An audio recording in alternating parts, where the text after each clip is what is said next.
शाळा आमची ज्ञानाची खाण, इथे घडतो उद्याचा महान. विद्यार्थ्यांच्या स्वप्नांना रंग, शाळा देई यशाचा संघ.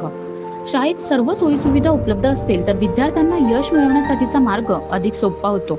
मात्र शाळेत मूलभूत अडचणी असतील, विशेषतः पाण्याच्या टंचाईसारख्या, तर त्या अडचणी विद्यार्थ्यांच्या शैक्षणिक प्रवासात अडथळा ठरतात. मुरबाड तालुक्यातील सरळगाव येथील जिल्हा परिषद शाळेत दरवर्षी उन्हाळ्याच्या काळात 204 विद्यार्थी आणि शिक्षकांना तीव्र पाणी टंचाईचा सामना करावा लागतो. यामुळे शाळेतील विद्यार्थी, विशेषतः मुलींची संख्या कमी होते. या समस्येवर तोडगा काढण्यासाठी ट्रॅफिगुरा चॅरिटेबल ट्रस्ट आणि वसुंधरा संजीवनी मंडळ ही संस्था ग्रामीण भागात पाणी संवर्धन आणि व्यवस्थापनावर काम करते. यांनी ग्रीन आर्च असोसिएट यांच्या सहकार्याने पर्जन्य जलसंचयन प्रकल्पांतर्गत शाळेच्या छतावर पडणाऱ्या पावसाच्या पाण्याची संकलन क्षमता 6,07,500 लिटर इतकी आहे. हे पाणी पन्हाळीद्वारे गोळा करून फिल्टर करून शाळेतील दुय्यम गरजांसाठी वापरले जाते.